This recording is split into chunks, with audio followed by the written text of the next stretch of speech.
This you've seen, most of you have seen before. To the gentlemen at the back have not seen this. I did, and actually no, four of you so have not seen this.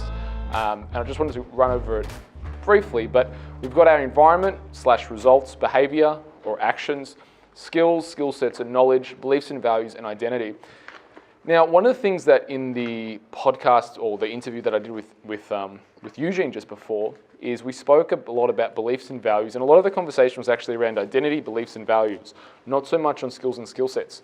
So one of the things that I think both Eugene and I have is that the belief that we're going to find an answer. Do we know the answer right now working with every single client? No, but we believe that given the time we can find the answer, or the problem is so complex that we just need to refer on, which is fine. Whereas a lot of people, they look at, I need to learn more, I need to learn more, I need to learn more. Or their business is failing and they think they need to learn how to do a better bench press. And look, some people do need to learn how to do a better bench press. I'm not negating that. But I would dare say, for all of you in this room and who have attended Wolfpack, the lag is probably not that you need to learn a better bench press, or you need to learn how to squat, or you need to know more about nutrition. You probably know enough. The question is, why aren't you applying it?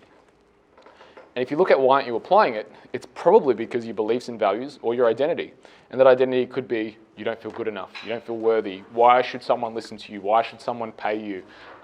You might have stuff on money or getting clients in or selling clients. It could be a whole bunch of reasons, but ultimately it's not stemming from you need to learn more. It's stemming from the belief of that you actually can't do it, or there's something that's holding you back, which is more of an esoteric thing than it is a tangible thing.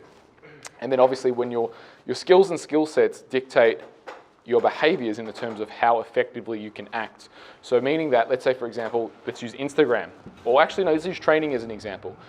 You can believe that you can succeed, but you might have a really crummy way of training, right? Your actual training methodology might be really great, which means that that training methodology is never going to make you a world-class champion at, say, powerlifting if you're doing all the wrong lifts. So it's very, very important. And then obviously, once you have that skills and skill sets, that's going to give you the behaviors and actions that you're going to take, which is ultimately going to lead to the result and or environment. So, and the reason why it's very relatable is because if you look at our standard client that comes to see us, a lot of the time they just focus on the result that they want. They get very, very fixated on this result. And then they will what a trainer usually does is they focus on the behaviors and actions that they need to take. So they give them a bunch of stuff to do. Sometimes, they'll try and educate them. And I always say they try and give them a better diet. But what ends up happening is they usually just go from trainer to trainer to trainer doing a better diet or a better training program. And they don't really get any results, because the real issue is in their beliefs and values and identity of actually how they relate to themselves and how they relate to their health and fitness. So the B aspect of this is the identity, beliefs, and values. The do aspect of this is your skills and skill sets and knowledge.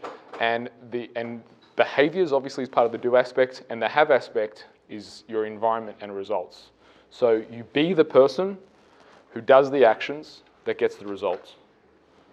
You don't have the result and then do the actions and then be the person. It doesn't work inverse. You need to be the person. If you want to be consistent on social media, for example, who do you need to be to do that?